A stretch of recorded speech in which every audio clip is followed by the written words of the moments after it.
Welcome back for hour 2 of the Charlie Kirk Show. So the top talent of this operation is off at Ole Miss. We've got Erica out there, but we've got our talented team of Zoomers here, and also me. And so we wanted to bring back a segment that was a lot of fun last summer, and I think a lot of people liked it. Last summer we had the conflict, the temporary war with Iran, and so we sort of did a segment where we had one of our Gen Z members, Daisy, ask me questions about Iran, and we wanted to bring that back. I think it would be fun. We just talked about the need to outreach to Gen Z. Well, we have Gen Z right in this office, and I am a sage elder millennial with the bald head of an even older person, and we're gonna do a Q&A. And if you are in Gen Z and watching, you should also send in questions to Freedom at Charlie Kirk that you would like them to ask, and we can do those in the second segment. Yes, I told Blake I always love doing this segment because I don't have to prepare, because these are actual questions that I have about actual things that I don't understand. Alrighty. Well, so, what's question number 1? So when we did the segment about Iran, I had questions because I didn't understand what's happening, but I still knew that there's always been some sort of conflict we've had in the Middle East. This conflict with Venezuela seems to be coming out of nowhere, at least from my perspective. I don't really remember hearing much about Venezuela being in the news. I don't remember hearing much about us being in conflict with Venezuela. So I don't know if, are they at war, and with who? That's a good question. That's a good opening question. Are they at war? Right now, they are not. Okay. There are signs we are moving in that direction that the administration says it's not for that purpose, but just for context, we've sent a carrier group to the Caribbean. I believe it's the Gerald Ford. So a carrier group is, a big aircraft carrier, and not just that, but all the ships that go with it. So it's basically like sending a miniature entire U.S. military to a region. We don't normally have a lot of security concerns going on in the Caribbean. Right. So what could they be there for? Well, it would be Venezuela. Now, you're probably wondering, as you were saying, what is the deal with Venezuela? It actually has been a source of tension with the U.S. for some time, not as dramatic as anything going on in the Middle East. With Iran, we're worried about them getting a nuclear weapon. We're worried about them supporting militants fighting us in Afghanistan, in Iraq, in Syria, and so on. This is more dialed back, but it's in our own backyard. So have you ever heard of Hugo Chávez? Yes, but I would associate that with like a drug lord. I don't know if that's true. Okay, but that's where my head goes. Hugo Chávez was a guy, he was a sort of presidential dictator of Venezuela. I say presidential because he did win an election, but he was very authoritarian, and then he sort of converted to being a strong man. In a lot of ways, he was a colorful figure. He had a radio show, and he'd just ramble for 3 or 4 hours at a time, which is a funny thing for a president to do. But he was this like left-wing Marxist, so he did a lot of very bad stuff to the Venezuelan economy. Venezuela has more oil than any other country on earth. They have more oil than America, more than Russia, more than Saudi Arabia, more than any of them. And yet, Venezuela is one of the poorest countries in the world because communism and Marxism are that dumb, and he messed up the economy that bad that they can't properly produce oil, they can't properly run their economy. And as a result, a lot of people have left Venezuela. A ton of Venezuelans, especially their middle class, fled, a lot of them to the U.S. So it's kind of like an updated version of the Cuba issue. So Castro took over Cuba, a ton of Cubans moved to Florida, and we have these kind of conservative Cubans who always have, are interested in the Cuban regime. Now we also have a lot of Venezuelans, and a lot of them live in Florida. And so a lot of those want to see, frankly, they want to see regime change in Venezuela. They want to see the government switch to someone else. And it's just been this nagging sore in U.S. foreign policy, mostly because it's a country in our own backyard. They're very close by. A lot of illegal immigrants have come from there. A lot of criminals have come from there. And now, and this is very important, what the Trump administration says is they claim a lot of drugs are coming from Venezuela as well. Okay, so it does have something to do with drugs. Yes. Okay, so my next question is, there are other countries that I know of, like Somalia or elsewhere, where we've just had a military presence. We just have people there, whether or not we're at war with them. Is this different than that?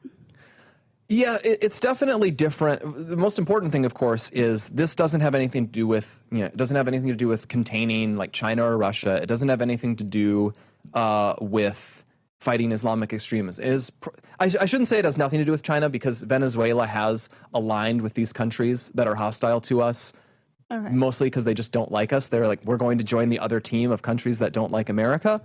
But the biggest factor with it is primarily just that they're a pretty radically left-wing anti-American government that is only a few hundred miles away from the U.S., and they have persistently been problematic. They've had some fraudulent elections, so they still tend to have elections, but they're highly disputed results. And so I believe in 2024, most recently, they had a pretty rigged election where the opposition wasn't allowed to seriously compete. The announced numbers were not considered very credible, and the dissident wing of Venezuelan politics has been very pro-Trump as a result. You may have heard the Nobel Peace Prize that Trump wanted to win. Yes. It instead went to a Venezuelan political dissident who in turn dedicated her Nobel Peace Prize win to Donald Trump. So who is currently in charge of Venezuela? The current head, so the Hugo Chávez guy I mentioned, he died. He was a quite fat man, and so he died rather abruptly about 15 years ago. And then since then, Nicolás Maduro has ruled Venezuela. For 15 years. About that. I might be off on the year he died, but he's about that long, yeah. At least a decade. How did he come to power? You said they kind of vote, but not really? He was just I think he was the vice president or otherwise immediate successor when Chavez died. And then he has won elections since that took place. So does he have problems with the United States? Yes. Well, so he says he doesn't. We had a very funny clip the other day where he's saying no war and war bad. He says he doesn't want conflict with us, but he is still a guy who has clung to power through illegitimate elections, who is running this like incredibly bad regime. They're not as bad as, like ISIS. They're not mass murdering thousands of people, but they've definitely been authoritarian with dissidents in their country. They have had rigged elections, and they've totally ruined their country. That's the saddest thing is Venezuela has essentially free money buried underneath it in the form of oil, and yet they remain a poor country because that is how bad left-wing economics is. And there's been this tension. There was tension in the first Trump administration. There are people who just want to overthrow that government. Lindsey Graham has wanted to do it. The Trump administration has not said it wants to do it, but like I said, now we're seeing there's a carrier in the Caribbean. We have a ship that's in Trinidad. That's another country that's right next to Venezuela. And we're also bombing drug boats that we say are coming from Venezuela. And so it's unclear where this could go from here, but there's clearly signs of escalating tensions with the country. Escalating with us, or have they retaliated yet? I think they'd be very dumb to retaliate to us. I think this would be like, a 3-year-old trying to retaliate against Mike Tyson. Okay. Gen Z knows who Mike Tyson is, right? Okay. Don't worry. Don't worry. So, Danny, let me know what you think about this, because in my friend group circles, we're not really discussing Venezuela, which is different because when October 7th, Israel, Hamas, that has been a huge topic of conversation, as well as Iran, huge topic of conversation just amongst very apolitical people. Are your friends discussing or worried about Venezuela at all? No, not really. The only thing that we had talked about with Venezuela ever is bombing the drugs coming in from Venezuela on the boats, as we've seen in those videos that Trump has posted on social media. That's really all that I've ever talked about with my friend group about. Do they support that? Do they think it's cool to blow up the drug dealers? Yeah, they love that. So my thought has long been I worry about it just because if you bomb the wrong boat once of innocent people, that's atrocious and that's very bad.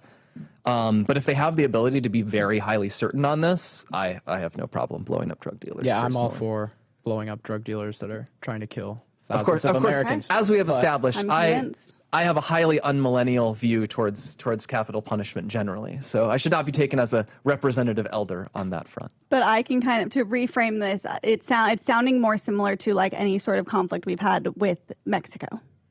And similar to that, but we're not going to try to regime change Mexico. Right. We'll be right back with more questions. We're going to talk about the East Wing of the White House. See you soon.